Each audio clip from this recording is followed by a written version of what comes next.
हम पहले फिल्मी दुनिया में थे, आप हजरात को पता होगा, बहुत सारी फिल्में आपने देखी भी होगी। 14-15 फिल्मों में काम किया मैंने, टीवी सीरियल्स में काम किए हैं। 90s के दौर में मैंने जो है 8-10 साल जो है इस फिल्मी दुनिया के अंदर मैं रहा। तो वो माहौल और वो बुराई का माहौल, बेदीनी का माहौल, अल्लाह की नाराज़गी वाला माहौल, वहाँ तो ईमान का कोई तस्करा भी नहीं था। हमको तो पता भी नहीं था कि ईमान किस चिड़िया का नाम है, ईमान का कलीमा क्या है।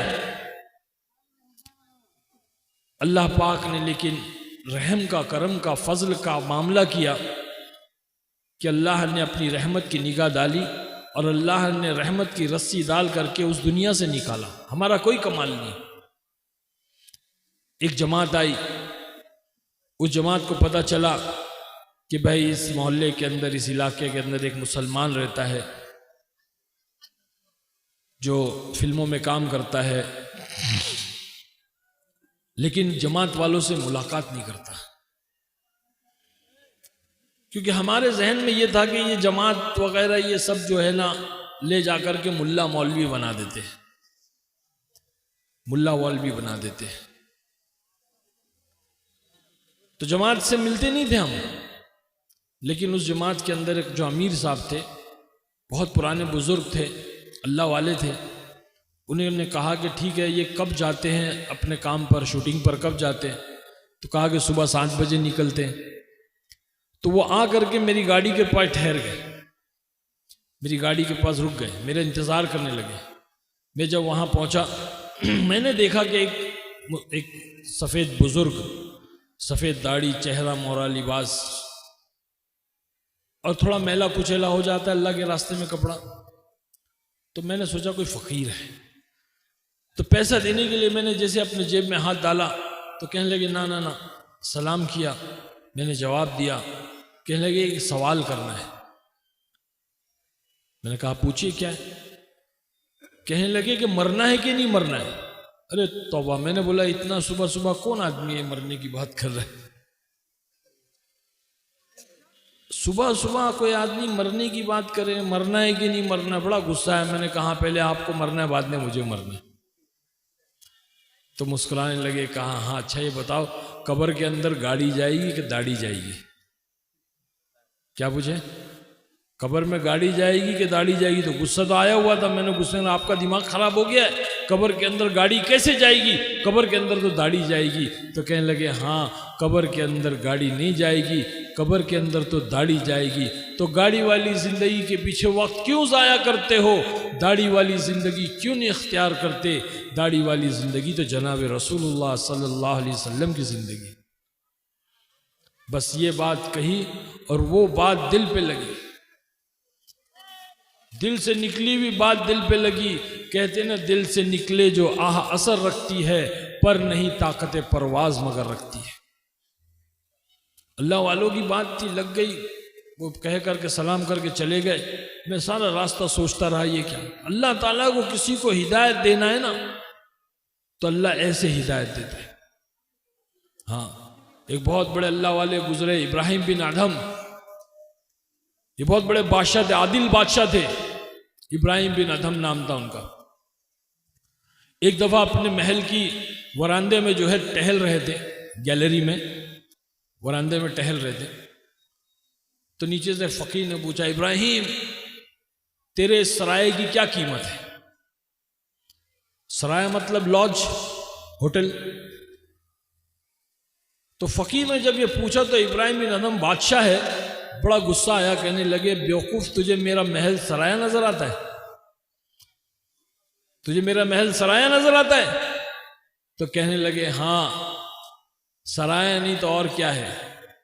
यहां तुझसे पहले कौन रहता था? तो कहले मेरे अब्बा। और उनसे पहले? बोले मेरे दादा। उनसे पहले? बोले मेरे दादा के अब्बा। तो बोले सराया नहीं तो और क्या है, एक आता है और एक जाता है। सराया नहीं तो क्या है, एक आता है और एक जाता है। तो दिमाग एकदम घूम गया, परेशान हो गए। अब परेशानी में जब अंदर गए तो गुलाम आया दौड़ते हुए और कहने लगा कि बादशाह सलामत, बादशाह सलामत, आपकी बांदी जो है आपके बिस्तर पे सो रही है। और गुस्सा आया कि बांदी की इतनी हिम्मत कि मेरे बिस्तर पे सो गई। तब गुस्सा तो था ही, अब गुस्सा निकालने के लिए कहा ला उसको।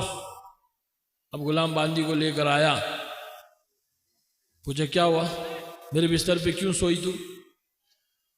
बादशाह सलामत मैं बिस्तर साफ कर रही थी, बिस्तर इतना नरम था, मैं ऐसे लेटी तो मुझे आंख लग गई। तो बादशाह ने इसको सजा दो, इसको 10 कोड़े मारो। तो पहला कोड़ा मारे तो हंसने लगी, ही।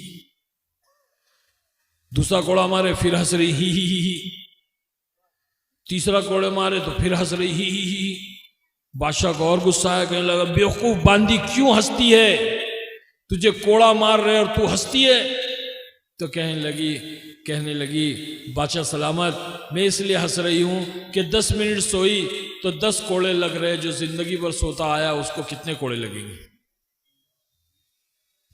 जो जिंदगी भर सोता आया उसको कितने कोड़े लगेंगे?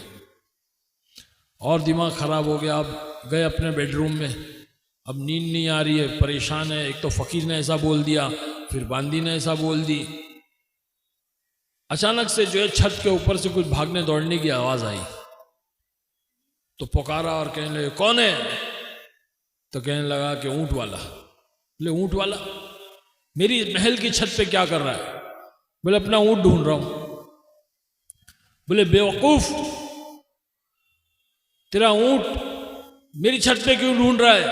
मेरा ऊंट गुम गया तो मैं आपकी छत पे ढूंढ रहा हूं। तो बोले बेवकूफ, तेरा ऊंट मेरी छत पे नहीं मिलेगा, जाके जंगल में बियाबान में सहरा में ढूंढ, वहां मिलेगा तेरा ऊंट।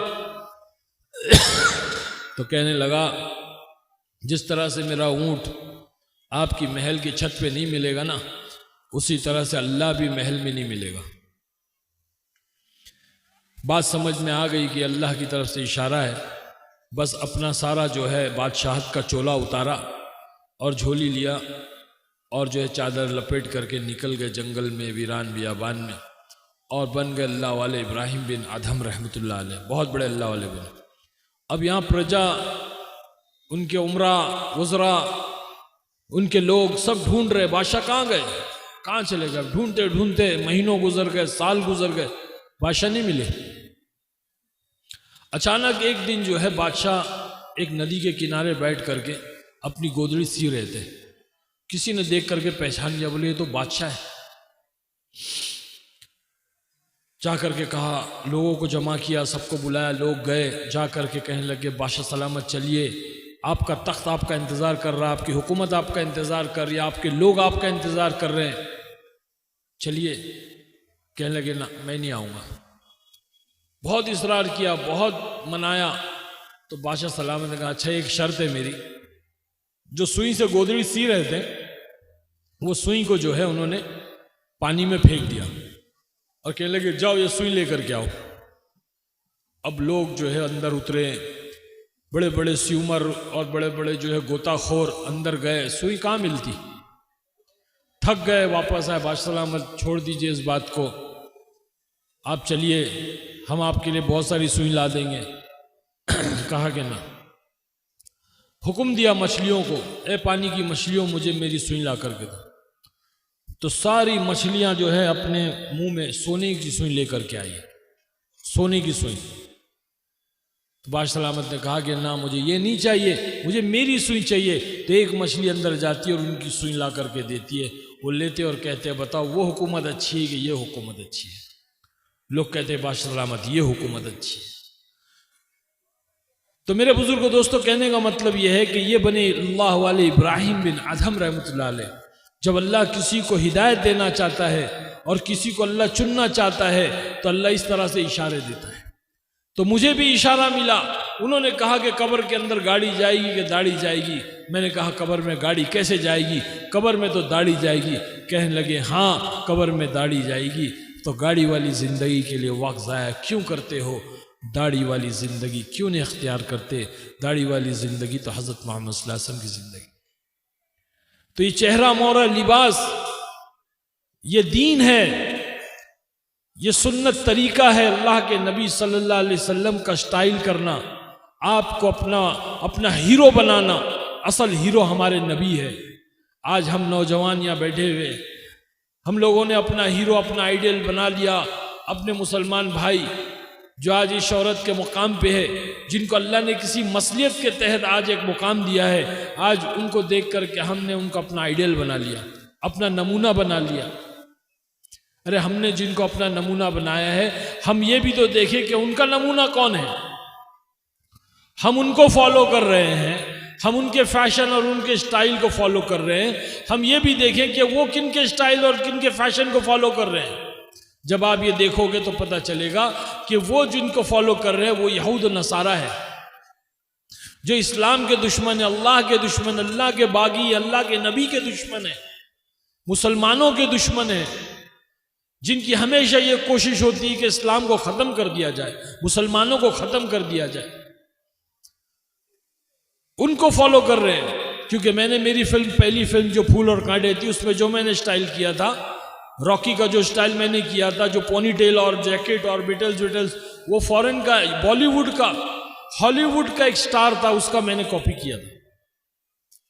तो बॉलीवुड में जो स्टाइल और फैशन आता है वो हॉलीवुड से आता है। हाँ, तो जाने अनजाने में हमने उनको अपना इमाम बना रखा है, अपना आइडियल बना। हमारे हीरो तो हमारे नबी है, उनका चेहरा मोरा, लिबास, उनका स्टाइल, उनका तरीका, उनकी सुन्नतें हमारी जिंदगी में आना चाहिए, जिससे अल्लाह हमसे राजी होगा।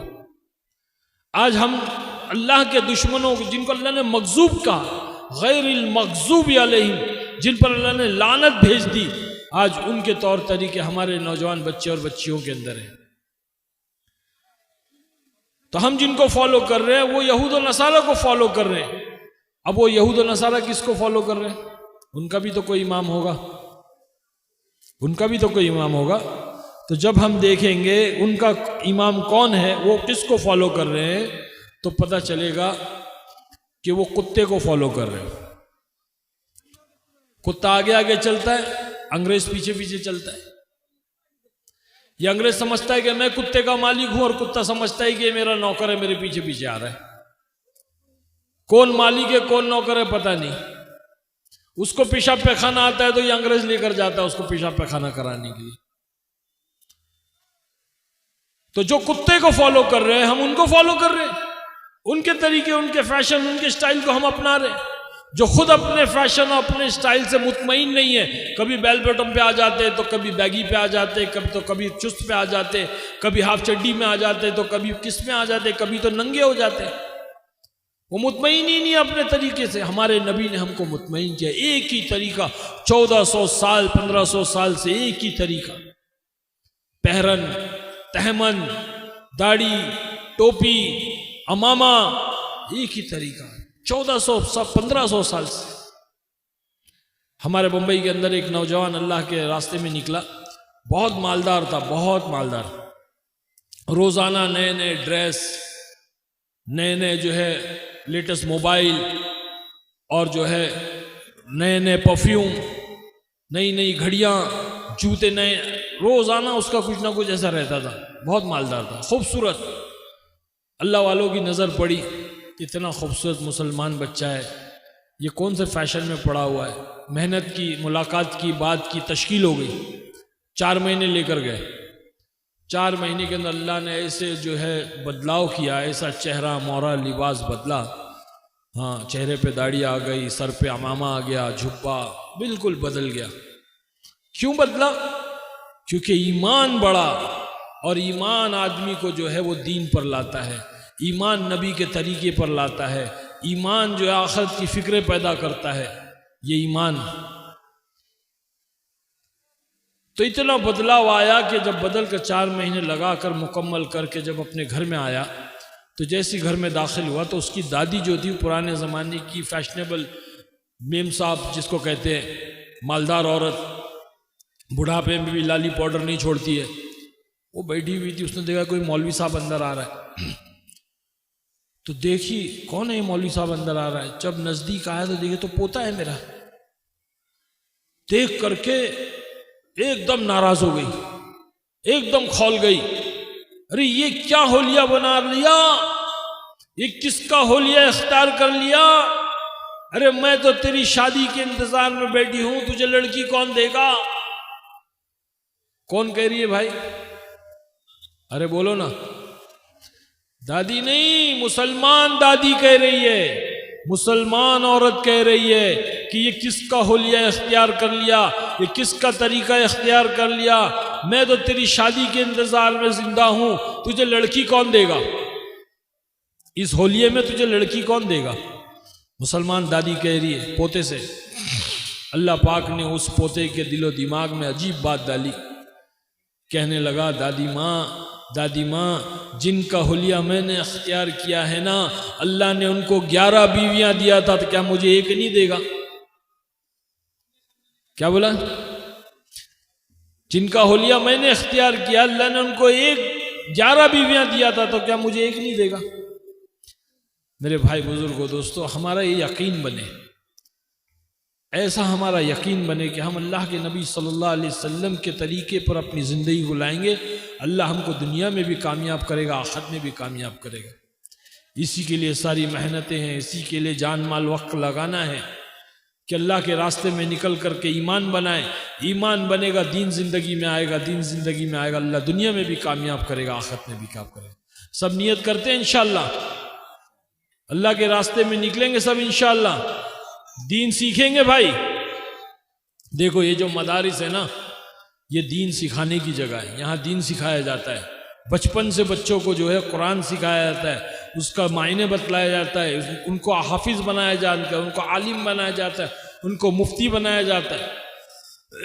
ये बहुत बड़ी चीज़ है, ये अल्लाह का बहुत बड़ा फजल और करम है कि अल्लाह ने हमारे इस हिंदुस्तान के अंदर इन चीज़ों को एक बड़ी तादाद में अल्लाह ने हमको दिया है। हिंदुस्तान के अंदर बड़े बड़े मदारिस है, मकातिब है। अल्लाह सलामत रखे उलमा इकराम को। ये अम्बिया के वारिस है जो इतनी कुर्बानी दे करके हमारे बच्चों को दीन सिखा रहे हैं, और इन्हीं की वजह से आज दीन की एक शक्ल इस दुनिया में बाकी है। ये मदारिसों की वजह से दीन की, इस्लाम की एक शक्ल दुनिया के अंदर बाकी है। हाँ, वरना हमने तो कुछ कहीं नहीं छोड़ा कि भाई दीन इस्लाम ख़त्म हो जाए। हमारे हाथों से अपने पैरों पे हम कुल्हाड़ी मार रहे हैं। तो इनका ताउन करें, इनका ताउन करना भी अल्लाह के दीन का ताउन करना है। हाँ, अल्लाह के दीन का काम है ये कि इनका ताउन करें, इनकी मदद करें हर लाइन से, अपने जान से, अपने माल से। हमारे पास वक्त नहीं है, हम अपने कारोबार में, अपनी खेत में, अपनी तिजारतों में लगे हुए, हम क्या कर सकते? कम से कम अपना माल लगाएं ताकि इस माल से बच्चे खाएं पिए, इनकी सहूलतें, इनकी ज़रूरतें पूरी हो और इनको आसानियां हो। ये असातिज़ा, ये जो उस्ताद, ये मेहनत करने वाले, ये सारे जो है, इनके लिए भी एक कोई रास्ता बने ताकि इनका भी जो है घर है, इनकी फैमिली है, इनकी ज़रूरतें हैं। ये तमाम चीज़ें हमारे अल्लाह ने हमको दिया, जिम्मेदार बनाया है। तो नियत करें कि इंशाअल्लाह हम पूरा ताउन करेंगे सब इंशाअल्लाह। जरा जोर से बोलो भाई इंशाअल्लाह। इंशाअल्लाह में भी कंजूसी मत करो, ठीक है? मेरी तबीयत नहीं ठीक है, खांसी आ रही, गले में कोई खराश हो गई। मैं और बात करना चाहता हूँ लेकिन नहीं हो पा रहा है, मेरा दिमाग नहीं चल रहा है, इसलिए मैं आप लोगों से माज़रत चाहता हूँ। और इंशाअल्लाह ताला अल्लाह ने चाहा तो अब ज़िंदगी रही तो